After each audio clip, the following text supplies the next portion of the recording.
Hola, muy buenas tardes, buenos días, buenas noches. No importa dónde te encuentres. Lo único que nos interesa y nos encanta es que estás en Voces en la Periferia y estás con Voces en la Periferia. Último podcast de esta saga fabulosa sobre filosofía, la tecnología y todo lo que es la reflexión alrededor de las problemáticas que hoy nos confrontan como seres humanos en un mundo cada vez más desarrollado y cada vez más estrepitoso en sus avances. Ya nos superaron muchas cosas, ya uno ni se imagina. Pero bueno, este último podcast tiene un tema fabuloso que es antropoceno, es decir, la era de los seres humanos. Esa era de los seres humanos hoy tiene un invitado de lujo, como siempre, Daniel Felipe Moreno Sarmiento, un maestro de la filosofía de la tecnología, un hombre que ha leído mucho, que se ha formado mucho y que nos invita a ser parte de este antropoceno, de esta era de los seres humanos. Bueno, en la práctica, mi querido Daniel Felipe, ¿a qué podemos llamar antropoceno? Porque en este contexto en el cual nosotros nos desenvolvemos, pues todo es cada vez más complejo. ¿Qué es antropoceno? Bueno, dos autores en el año 2000, Crutzen y Stremer, publican un texto donde empiezan a utilizar esta expresión de forma técnica para referirse a esto simplemente, a la era en la que los seres humanos hemos dejado una huella estratigráfica en la capa geológica que hace que tengamos, digamos, ya una historia geológica que contar, ¿no? Entonces, esto hizo posible que se lanzara un gran proyecto para verificar a ver si eso del antropoceno era cierto o no. Entonces, distintos institutos hicieron esto durante inicios del siglo XXI y fue empezar a averiguar si en realidad esos rastros geológicos existen o no. Y sí, de lo que ya nos hemos dado cuenta es que la geología ha empezado a confirmar que hemos dejado ya un rastro, ¿no? De nuestra presencia en la Tierra. Si en este momento desapareciéramos como especie y viniera un extraterrestre a estudiar las capas geológicas de la Tierra para ver qué vidas han estado presentes, pues nos encontraría como una de las que estuvimos presentes. Espectacular. Y esa era de los seres humanos, me imagino que tiene un grandísimo escenario en lo que son las humanidades, ¿no? Porque a pesar de toda la evolución científica, pues la huella humana en el planeta Tierra es la obra de los seres humanos. Mm. Sí, y bueno, allí ya entonces se empieza como a debatir desde cuándo hemos dejado esta huella. La mayoría dice que desde la era industrial, ¿no? O sea, inicia la industrialización en Inglaterra, se expande por Europa y desde ese momento la expansión de la industrialización empieza a dejar una huella en el horizonte del desarrollo de la tierra, ¿no? Entonces, aquí esto es debatible porque podemos decir que ya desde el Neolítico, con el sedentarismo, cuando el hombre ganó esos primeros hábitats, ¿no? Que pudo en realidad tener allí las condiciones naturales de una vida sustentable, pues ya eso implicó un impacto en la forma en la que la Tierra y las capas geológicas de la misma se disponían. Claro, en el Neolítico no estamos viendo una huella como la que hoy ya tenemos, pero si quisiéramos ser muy minuciosos con este asunto, ya esos primeros cambios empezaron con la vida sedentaria del hombre. Bueno, entonces nuestra actividad técnica ha sido en realidad la responsable de dejar una huella acá, ¿no? En esta biosfera que nos recibe, pero también en esas capas internas de la Tierra que nos han servido, ¿no?, de suelo primigenio para que la vida surja, nuestra vida surja. Entonces, bueno, vamos viendo que ya esos cambios los tenemos que empezar a redimensionar y a afrontar porque vienen siendo problemáticos. ¿En qué sentido? En el sentido ambiental. Y esa es la siguiente pregunta. Hoy hablamos de ambientalismo, pero también estamos hablando hoy de e-ambientalismo, todo el tema cibernético, todas las redes, todo lo que es impacto del movimiento digital del medio ambiente.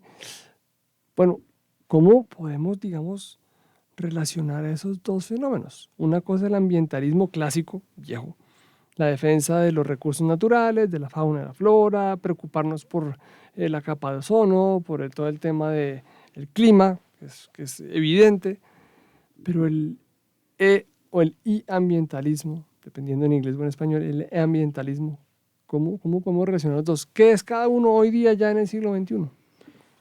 Bien, el ambientalismo yo creo que por todos es de alguna manera conocido, ¿cierto? Porque también es un fenómeno que se ha divulgado con mucha fuerza en virtud de lograr cierta concienciación social sobre estos asuntos, ¿sí? Y claro, hemos ganado en esto. Ya de forma pública conocemos que nuestra vida en la Tierra sí tiene un impacto ecológico decisivo. Estamos afectando diversos biomas, ¿no? Es decir, diversas esferas donde la vida animal, la vida vegetativa se desarrolla y evidentemente las hemos cambiado.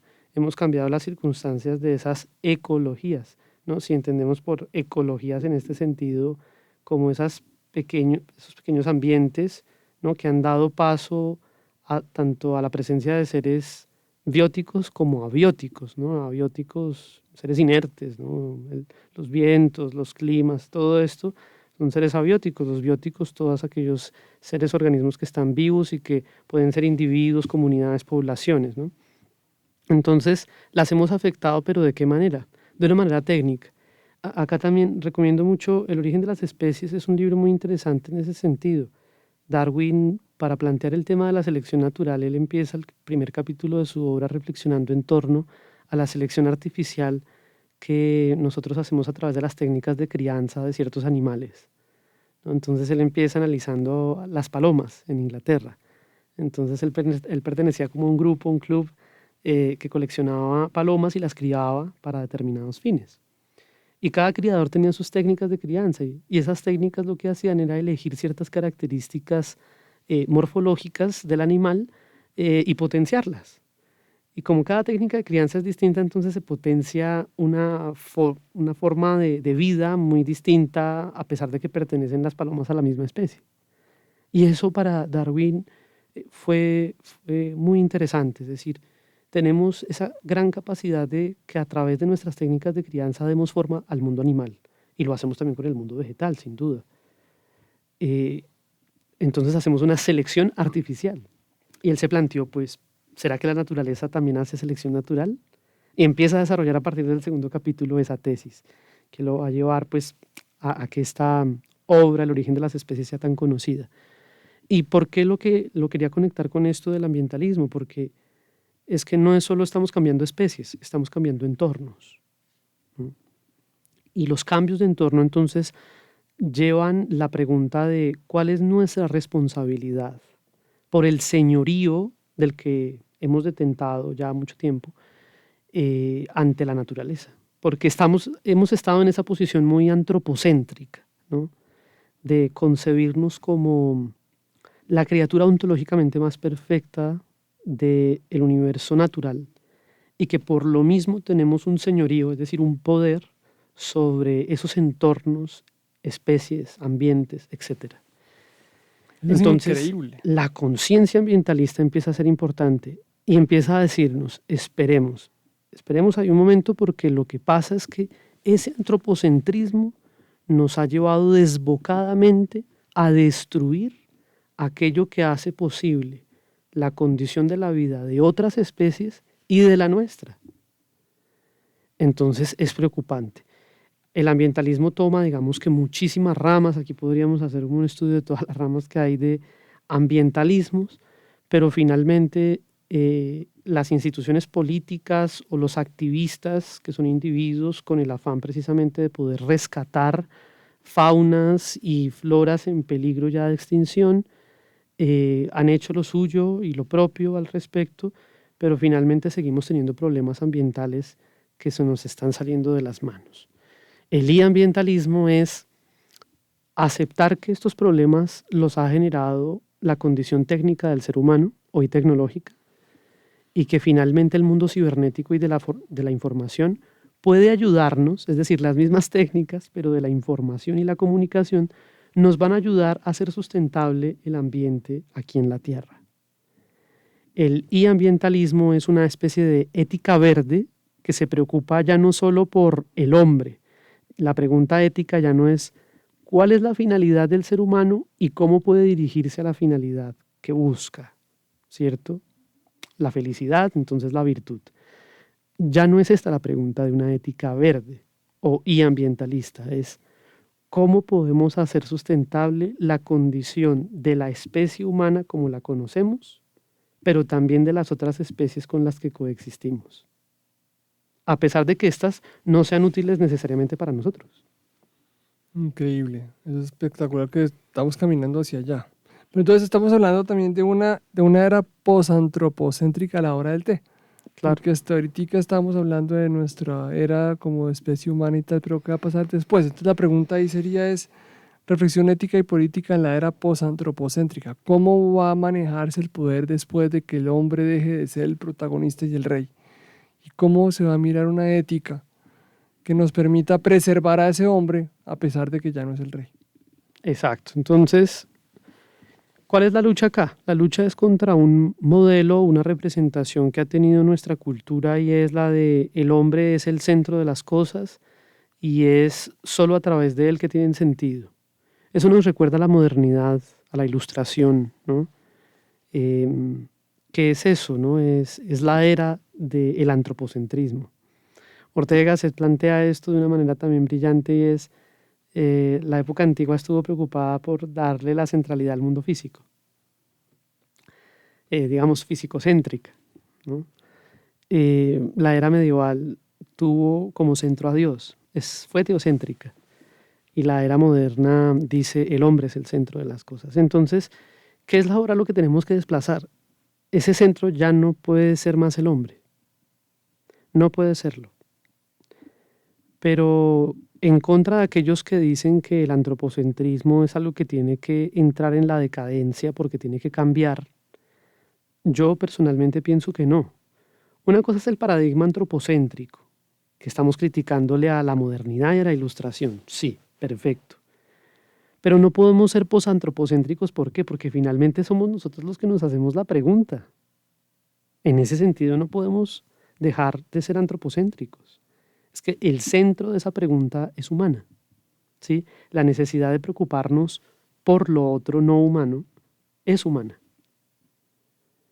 En este sentido, yo creo que la dimensión de ese problema debe tener un sentido antropocéntrico, no un paradigma antropocéntrico. Tiene que tener un sentido antropocéntrico porque al final somos nosotros los que estamos diciendo, claro, nuestra especie es importante, sí, tiene su propia dignidad como especie, no es la del señorío, no es la del poder, pero finalmente esa responsabilidad sí la tenemos nosotros y la sentimos con el mundo no humano.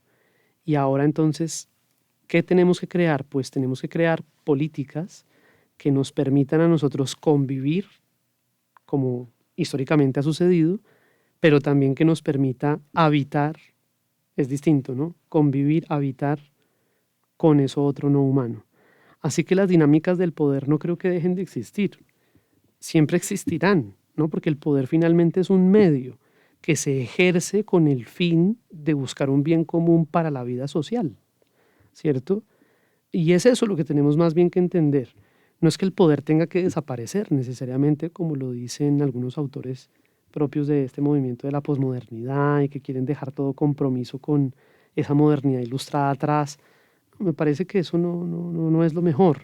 El poder es un medio y como medio lo tenemos que utilizar para los mejores fines. Y los mejores fines sí que son estos, no es solo que nuestra especie subsista con el tiempo, sino que también permita a otras esa misma subsistencia. Es decir, que le reconozcamos a esas otras especies su dignidad. Eso tiene que ver con una cuestión muy linda que sería como una lectura holística del universo. No somos nosotros mismos, no solo somos nosotros y nosotros mismos, somos nosotros más los otros. Exacto.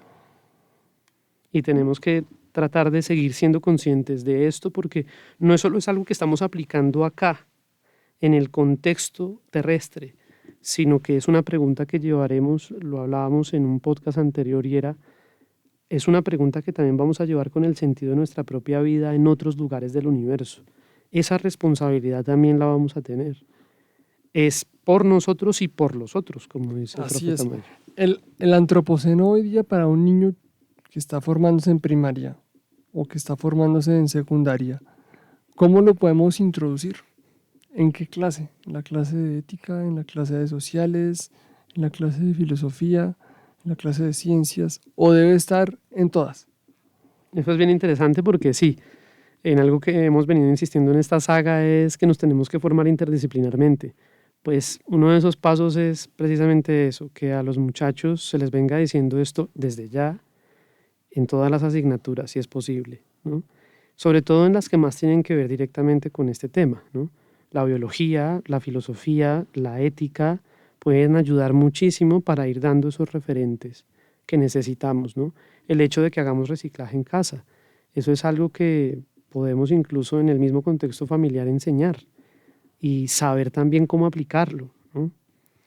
El manejo de basuras, bueno, todo eso es una manera de ir responsabilizándonos de ciertas cosas. No digo que todas las materias, tal vez de pronto una muy lejana, de pronto las ciencias formales como la matemática o el álgebra, no esté inmiscuida en el tema del ambientalismo, al menos no de manera directa.